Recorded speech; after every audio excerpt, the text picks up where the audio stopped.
Noi cominciamo Tira Terra, questo nuovo programma legato all'agricoltura, ai temi dei parchi, dei consumatori e belle cose dell'agricoltura veneta proprio dall'azienda Finato Martinati, con noi proprio Guido Finato Martinati che giovane, quasi ottantenne, si permette ancora di andare in moto perché vogliamo capire appunto come si svolge la vita dell'agroalimentare nei campi veneti, ma soprattutto capire quali sono le grandi opportunità. Allora partiamo con la sigla.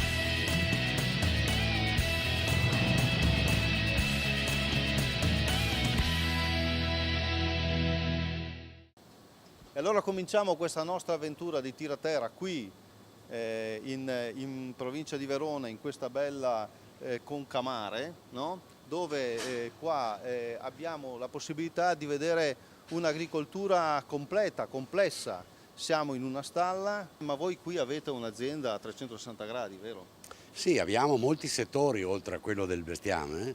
Abbiamo il settore del tabacco, abbiamo il settore dell'energia elettrica perché abbiamo biogas e fotovoltaico, facciamo il riso, quindi ha molti aspetti di varietà, insomma, come tipo di agricoltura. E tutta questa diversificazione l'avete fatta perché ormai l'agricoltura moderna non può essere specializzata solo in un settore. Sì, resta in ogni caso molto pericoloso essere monocultura.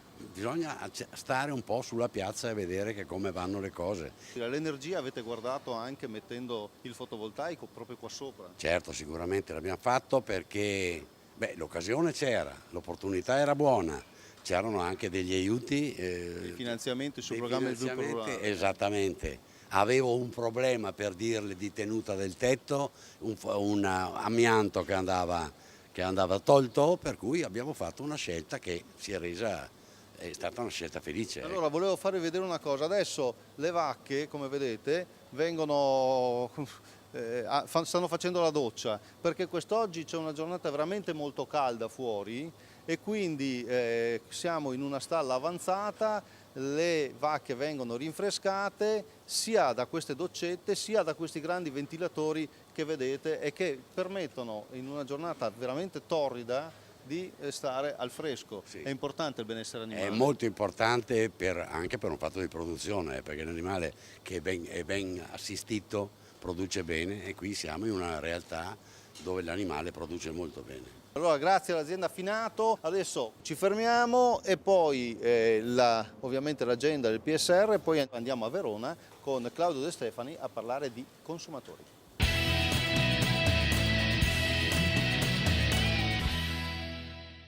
Con la trasmissione del programma di sviluppo rurale approvato dalla Regione è iniziata ufficialmente la fase di negoziato con la Commissione europea. Al termine il PSR sarà operativo.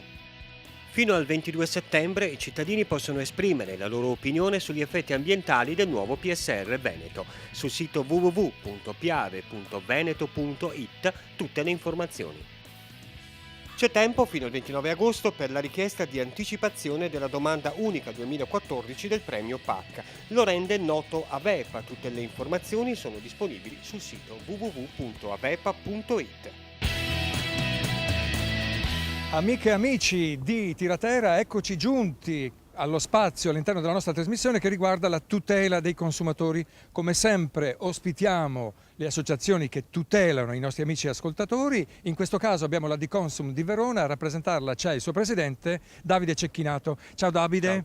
Ciao. Oggi parliamo di un problema molto grave, molto serio. Parliamo di medicinali, ma non quelli che abitualmente comperate in farmacia. Da dove arrivano questi farmaci sotto la nostra lente di ingrandimento quest'oggi? Stiamo constatando un fenomeno sempre più allarmante che è quello della contraffazione anche dei medicinali e quindi dei farmaci. Attenzione negli acquisti perché soprattutto online si trovano dei prodotti che non sono conformi.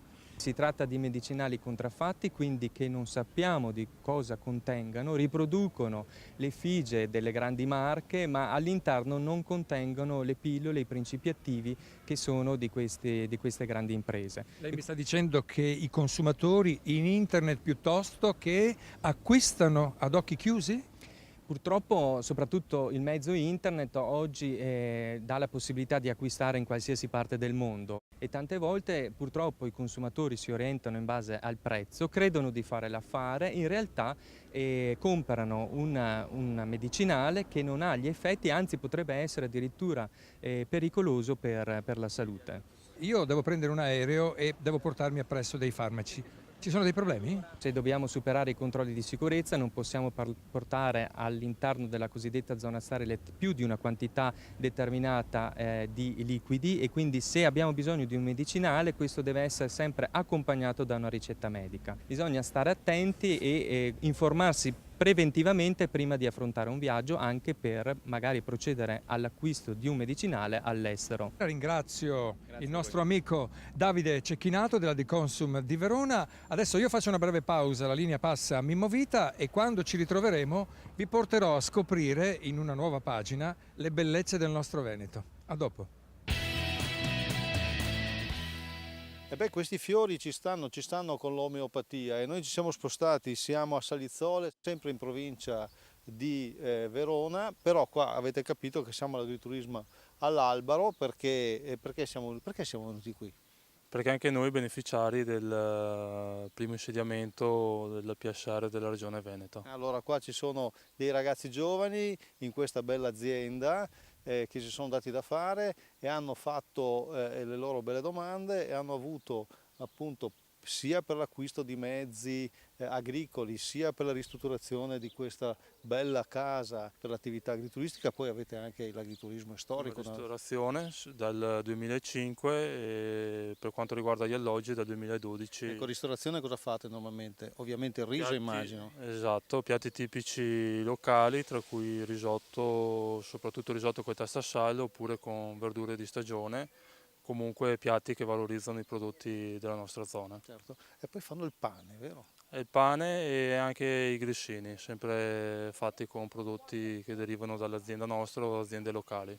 Chiaramente qua c'è un'azienda agricola, voi gestite una tantina di ettari se non ricordo male, abbiamo detto riso, ma poi fate ovviamente mais come Semini tutti. attivi tra cui mais oppure anche patate da industria. Oggi dicevo è molto caldo, no? Oggi è molto caldo, quindi bisogna che i campi vengano in qualche maniera abbeverati perché sennò è un problema. Quindi anche su quello voi avete ricevuto un finanziamento. Sì, abbiamo fatto richiesta di un contributo per l'acquisto di un impianto di fertiligazione, cioè un impianto che permetta l'irrigazione delle culture con le manichette ad acqua ed eventualmente anche con il concime liquido all'interno di queste manichette. Noi restiamo nel veronese e continuiamo con il nostro programma, però prima vi devo ricordare, ma ve lo ricorderemo meglio adesso, www.piave.veneto.it per sapere tutto sui finanziamenti, sul programma di sviluppo rurale. E adesso andiamo a parlare di parchi e di aree protette. Il Parco Palude del Busatello è qua vicino, sta a Gazzo Veronese. Claudio De Stefani. Aumentano le risorse di 150 milioni di euro. Per i nostri investimenti aziendali 800 milioni di euro. Per le start-up agricole dei giovani 150 milioni. Finalmente aumenta l'indennità per gli agricoltori di montagna. Agevolazioni economiche per agriturismi, fattorie didattiche e sociali.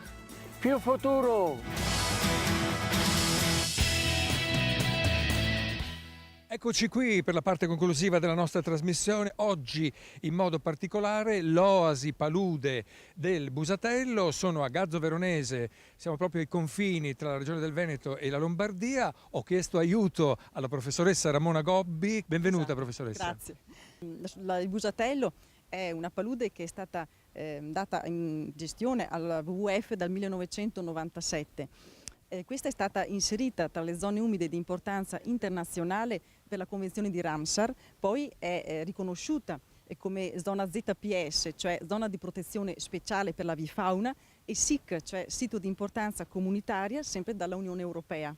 Le zone umide sono ormai quasi completamente scomparse e quindi con loro si sono estinti o si sono ridotti le centinaia di specie animali e vegetali legati intimamente all'ambiente acquatico. Qui invece sono rimasti queste specie e qui possono sopravvivere, riprodursi, perché trovano rifugio dagli ambienti circostanti fortemente antropizzati e quindi per loro ormai diventati inospitali. Organizzate delle vere e proprie visite per scoprire questi luoghi? Certo, organizziamo visite guidate sia per le scolaresche di tutte le età, sia per gli adulti, oppure si può anche accedere liberamente il sabato e la domenica in tutta la stagione, dalla primavera, estate e poi autunno. C'è un progetto in corso nel sito dove noi ci troviamo. Per saperne di più ne parlo con l'ingegnere Stefano De Pietri, che rappresenta il Consorzio Bonifica Veronese. Di che progetto si tratta, ingegnere? Allora, si tratta di un progetto LIFE, quindi un finanziamento europeo che il Consorzio di Bonifica ha ottenuto nel 2013. L'obiettivo, l'ambizione è quella di poter dimostrare con questo progetto appunto che si riesce a fare ambiente e reddito contemporaneamente. In questo caso si tratta di piantagioni policicliche che hanno questa valenza, cioè di produrre legname a diverso ciclo produttivo, sia per la biomassa, quindi il legno da ardere, per il legno da sfoglia, quindi pioppo industriale, per arrivare fino al legno da opera, quindi legno di pregio per il mercato locale che tradizionalmente è importante per il territorio del Basso Veronese. Ci fermiamo qui perché la trasmissione è arrivata al suo finale e saluto naturalmente Mimmo Vita che l'ha condotta con me e tutti quanti voi che l'avete seguita. Arrivederci.